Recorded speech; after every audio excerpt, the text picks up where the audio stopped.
Environmental pollution, पर्यावरण प्रदूषण। जब से प्रदूषण एक बड़ी अंतर्राष्ट्रीय समस्या के रूप में सामने आया है, इसे कई प्रकार से परिभाषित किया गया है। वायु, जल, भूमि के भौतिक, रासायनिक व जैविक गुणधर्मों में किसी भी प्रकार के अवांछित परिवर्तन जिसका समस्त जीव जगत व वातावरण पर प्रतिकूल प्रभाव पड़े, प्रदूषण कहलाता है। जब वायु व भूमि में किसी बाहरी तत्व का मिलन जिससे कि उसके प्राकृतिक गुणधर्मों में त्वरित या कुछ समय बाद परिवर्तन हो, प्रदूषण कहलाता है। पर्यावरण में किसी भी प्रकार की हानिकारक परिवर्तन जो जीव जगत के लिए हानिकारक हो, प्रदूषण कहलाता है। वातावरण में किसी भी ऐसे पदार्थ का योग करना जिससे वह मानव के लिए अनुपयुक्त हो जाए, प्रदूषण कहलाता है। अमेरिकी राष्ट्रपति की विज्ञान सलाहकार समिति के पर्यावरण प्रदूषण पैनल की रिपोर्ट के अनुसार पर्यावरण प्रदूषण प्राकृतिक वातावरण में वे अवांछनीय परिवर्तन हैं जो मनुष्य के क्रियाकलापों अथवा ऊर्जा पैटर्न, विकिरण स्तर, रासायनिक व भौतिक परिवर्तनों द्वारा या जीव जंतुओं की बहुतायत से प्रत्यक्ष या परोक्ष रूप से होता है। प्रदूषक पोल्यूटेंट वे पदार्थ होते हैं जिनके कारण पर्यावरण प्रदूषित होता है। ये ठोस, द्रव, गैस, कोलाइडी किसी भी अवस्था में हो सकते हैं। मुख्य रूप से वातावरण में प्रदूषण को निम्न भागों में बांटा जा सकता है। वायु प्रदूषण, एयर पोल्यूशन, जल प्रदूषण, वाटर पोल्यूशन, मृदा प्रदूषण, लैंड और सॉइल पोल्यूशन, समुद्री प्रदूषण, ध्वनि प्रदूषण, तापीय प्रदूषण व नाभिकीय प्रदूषण। एयर पोल्यूशन, शुद्ध वायु में 78% नाइट्रोजन, 21% ऑक्सीजन, 0.03% कार्बन डाइऑक्साइड व शेष भाग में अल्प मात्रा में अक्रिय गैसें, जल, वाष्प आदि होती हैं। वायु में उपस्थित ऑक्सीजन के कारण ही पृथ्वी पर जीवन होता है। औद्योगिकरण व विकास की चहुमुखी दौड़ में वायुमंडल की वह परत जिसमें जीव जंतु श्वसन भी करते हैं तथा जिनसे अन्य क्रियाकलाप भी करते हैं में कई हानिकारक परिवर्तन होते हैं। इन्हें ही वायु प्रदूषण कहा जाता है। वायु प्रदूषण मुख्य रूप से वायुयान, रेल के धुएं, वाहनों के धुएं, औद्योगिकों से धुएं व कालिक, घरेलू धुआं, कृषि कार्य से, जैविक विघटन, जीव, वनस्पति आदि से, ताप बिजली घर आदि से प्रदूषण फैलता है। वायु प्रदूषण के कारण, कॉजेज ऑफ एयर पॉल्यूशन। वायु प्रदूषण के स्रोत को दो भागों में बांटा जा सकता है, प्राकृतिक स्रोत व मानवीय स्रोत। प्राकृतिक स्रोत में प्राकृतिक प्रदूषण आंधी तूफान के समय उड़ती हुई धूल, ज्वालामुखी से निकली हुई राख, वनों में लगी हुई आग से, दलदल व कीचड़ भरे क्षेत्र में होने वाली जैविक व रासायनिक क्रियाओं के दौरान निकलने वाली गैसों, फसलों से उत्पादित परागकणों आदि से होता है।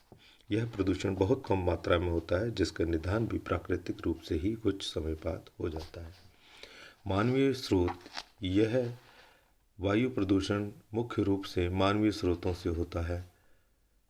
इन स्रोतों से वायु प्रदूषण के निम्न कारण हैं, जैसे दहन, कम्ब्यूशन, वायु प्रदूषण का एक मुख्य कारण है दहन की प्रक्रिया। मानव के हर क्रियाकलापों में ऊर्जा की आवश्यकता होती है और ऊर्जा के लिए किसी न किसी ईंधन की आवश्यकता होती है। दहन से अनेक गैसों तथा पदार्थ उत्पन्न होते हैं जो वायु को प्रदूषित करते हैं।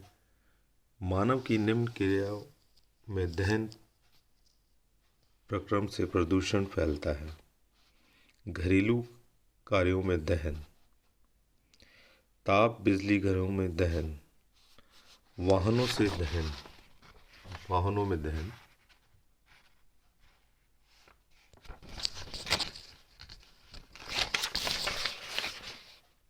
कूड़े करकट के निस्तारण के लिए दहन, अन्य छोटे बड़े उद्योगों में दहन।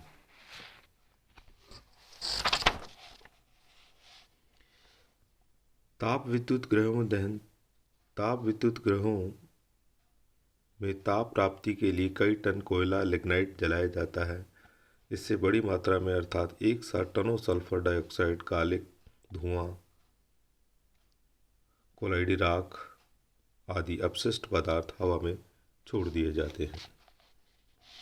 वाहनों में दहन, परिवहन के सभी साधन, स्कूटर, कार, ट्रक, बस, रेल, वायुयान आदि सभी साधनों को चलाने के लिए पेट्रोल डीजल की आवश्यकता होती है।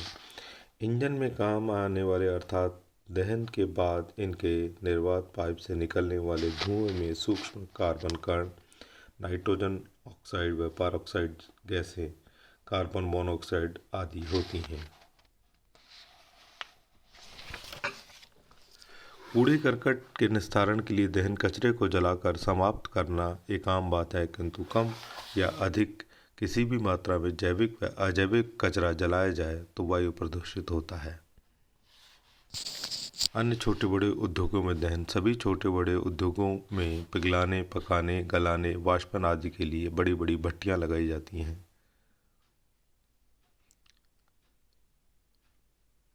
इनमें ईंधन के रूप में कोयला, लकड़ी आदि का दहन होता है, जिसके परिणाम स्वरूप वायु प्रदूषण होता है।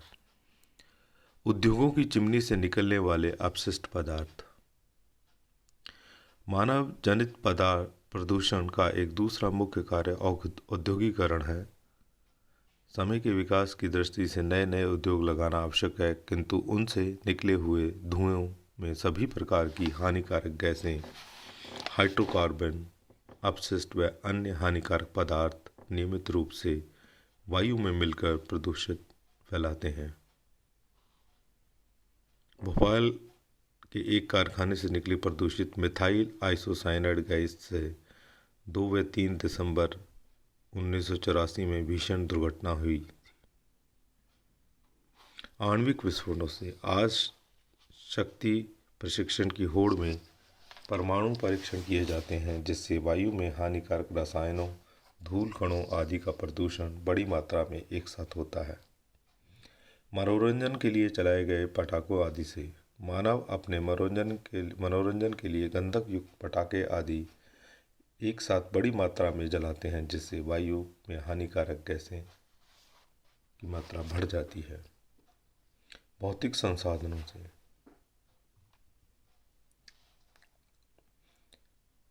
फ्रिज, एयर कंडीशनरों आदि में प्रतिषकों के रूप में क्लोरोफ्लोरोकार्बन प्रयुक्त होता है, जो वायु से मिलकर धीरे धीरे ओजोन का नाश करते हैं। कृषि कार्यों द्वारा उत्पादकता वृद्धि के लिए आजकल कई प्रकार के कीटनाशक, बारीक फ्लोरों आदि छिड़काव की जाती हैं। डीडीटी, बीएचसी आदि पाउडर भी छिड़क दिए जाते हैं। ये सभी हानिकारक पदार्थ वायु में मिलकर उसे और भी जहरीला बना देते हैं। विलायकों का प्रयोग, फर्नीचरों की पॉलिश, स्प्रे, पेंट आदि में कार्बनिक विलायकों का उपयोग होता है तथा कम ताप पर वाष्पित होने पर ये द्रव हाइड्रोकार्बन होते हैं। उपयोग के समय भी ये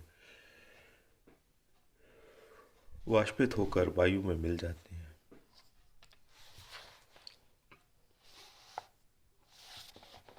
धूम्रपान करने वालों द्वारा धूम्रपान करने वाले व्यक्ति चलते फिरते बीड़ी, सिगरेट आदि से वायु को प्रदूषित करते हैं। इससे धूम्रपान न करने वाले व्यक्तियों के स्वास्थ्य को भी खतरा उत्पन्न होता है। वायु प्रदूषण के प्रभाव, इफेक्ट्स ऑफ पॉल्यूशन। वायु प्रदूषण वायु के साथ साथ दूर तक आसानी से फैलता है, अतः इसका प्रभाव जल प्रदूषण से भी व्यापक होता है। इससे मानव स्वास्थ्य, वनस्पति, अन्य जीव जंतु, पर्यावरण सभी पर विपरीत प्रभाव पड़ता है। ये प्रभाव निम्न है।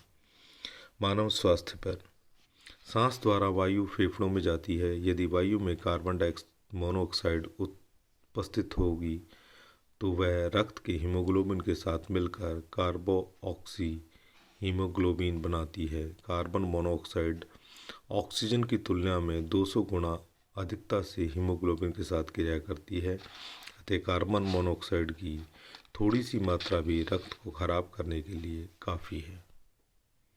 इसकी प्रचुर मात्रा होने से व्यक्ति का दम घुटने से मृत्यु हो जाती है।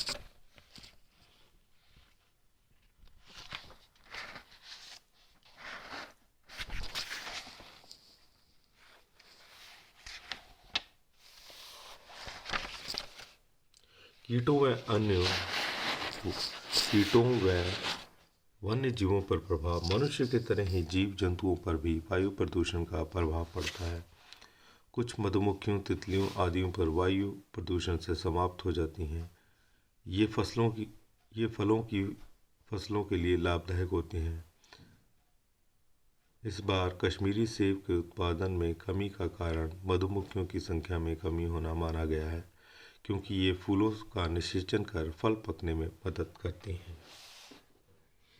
अन्य वन्य जीवों में श्वसन द्वारा दूषित वायु जाने से श्वसन तंत्र, तंत्रिका आदि संबंधी रोग हो जाते हैं। छोटी वनस्पतियों पर, घास आदि पर यदि फ्लोराइड यौगिक जमे हों तो जीवों में हड्डियां कमज़ोर हो जाती हैं, दांत कमज़ोर होने लगते हैं। वनस्पतियों पर प्रभाव। पौधों पर भी प्रदूषण का प्रभाव देखा गया है। धुएं गर्द वाले कालिक भरे वातावरण में इनकी पत्तियां रोगग्रस्त होकर गिर जाती हैं। इनके रोग के समय रोम छिद्र हाइड्रोकार्बन तेल से अवरुद्ध हो जाते हैं, जिससे प्रकाश संश्लेषण व वाष्पोत्सर्जन दोनों क्रियाओं पर प्रभाव पड़ता है और वनस्पति सूख जाती है। प्रकाश, रासायनिक धुंध, फोटोकेमिकल स्मोक।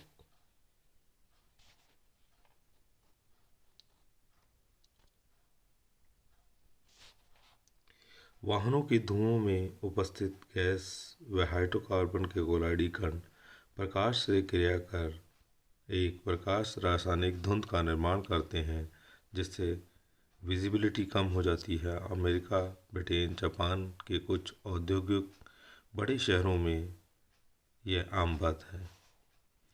प्रकाश रासायनिक धुंध के प्रभाव को 1952 में घटित लंदन स्मोक की घटना एक उदाहरण है। इससे इस औद्योगिक शहर पर 5 दिन तक इस प्रकार का कोहरा छाया रहा और हजारों लोगों को श्वास, हृदय रोग आदि से बीमार हो गए। ओजोन परत पर प्रभाव। ओजोन परत समतापमंडल में उपस्थित गैस की मोटी सतह है जो सूर्य की हानिकारक पराबैंगनी किरणों को रोकती है। इस परत की मोटाई में क्लोरोफ्लोरोकार्बन नामक कार्बनिक हैलाइड्स ने पिछले कई वर्षों से 2% की कमी कर दी है और ओजोन छिद्र के नाम से जाना जाता है। अंटार्कटिका में यह प्रभाव सबसे पहले देखा गया। ओजोन परत की मोटाई में कमी आ गई है।